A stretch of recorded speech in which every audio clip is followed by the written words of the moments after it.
تو عبداللہ بن مبارک فرماتے ہیں فرض حج کر لیا، نفل کرنے جا رہا تھا، 300 دینار پاس تھے، میں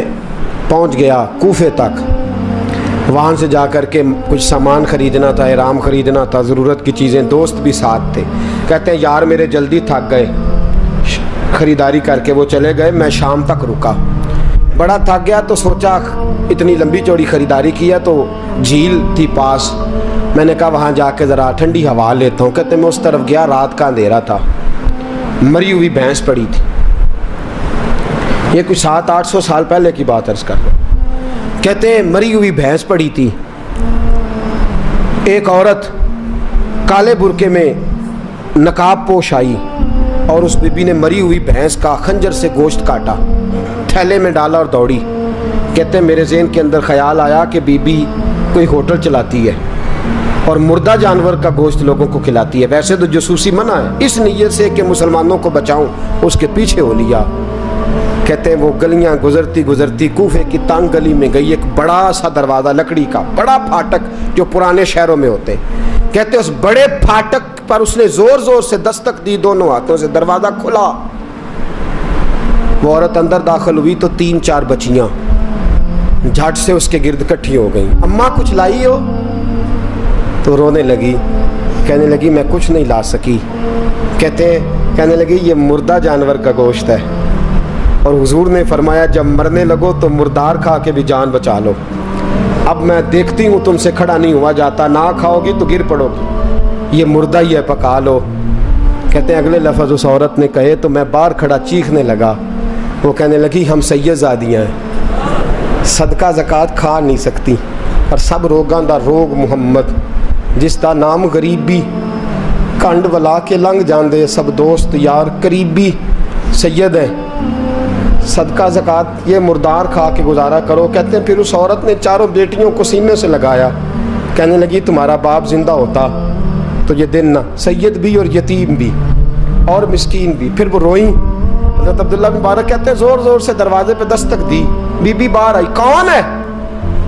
تو میں نے کہا میں عبداللہ بن مبارک ہوں، محدث ہوں، زمانہ مجھے جانتا ہے، میرے شاگردوں کی لسٹ بڑی لمبی ہے۔ کہنے لگی اچھا تو؟ کہنے لگا یہ 300 دینار ہیں، تو مہربانی کرے تو رکھ لے، چلے اپنا کام کریں ہم جانے ہمارا۔ کہتے میں نے زمین پہ گھٹنے ٹیک کے نا تو سید زادی کے آگے ہاتھ باندھ دیے، میں نے کہا میں نوکر ہوں، تم اولاد ہو، میں خادم ہوں، تم نسل ہو، مہربانی کرو، مہربانی میرے اوپر مہربانی، پیسے رکھ لو۔ کہتے ہیں میں نے وہ پیسے دیے، میں واپس لوٹا، یار کہنے لگے چل، میں نے کہا نہیں میں نے نہیں آج کرنا، کہنے لگے کوئی نیا پلاٹ لینے کا پروگرام بن گیا، کوئی نئی انویسٹمنٹ، لوگ تانے دیتے ہیں نا، پر جے کر یار دے نام دا ملے میڑا، ان چولی پا لئیے پنجے سٹیے نا،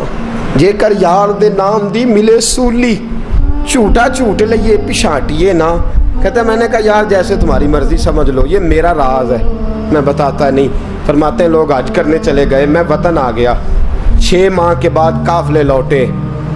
جاگ کے سننا ذرا بات، میرے نبی نے فرمایا تو میرے امتی کی پریشانی دور کر، اللہ کامل حج کا ثواب دے گا۔ فرمایا میرے حبیب علیہ السلام کی امتی حضرت عبداللہ بن مبارک فرماتے میں آیا حج کر کے، حاجی آئے تو میں بڑی حسرت کے ساتھ، میں گھر میں روتا تھا، سوچتا تھا آج وہ مینا میں ہوں گے، آج وہ مزدلفہ عرفات میں ہوں گے، آج وہ لوگ جمرات کی رمی کر رہے ہوں گے، میں تڑپ کے سوچتا تھا آج در رسول کی حاضری دے رہے ہوں گے۔ کہتے میں روتا تھا، جب حاجی لوٹے 6 ماہ کے بعد تو حاضری دینے گیا، ملنے گیا، پہلا دروازہ کھولا حاجی صاحب نے، میں نے کہا مبارک ہو؟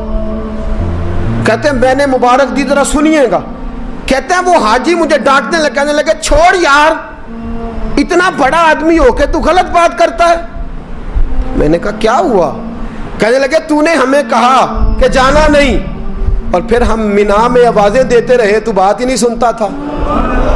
ہم آوازیں دیتے رہے ان اللہ علی کل شیء قدیر، آوازیں دیتے تھے، سنتا نہیں تھا۔ کہتے میں حیران ہوں، میں یار میں تو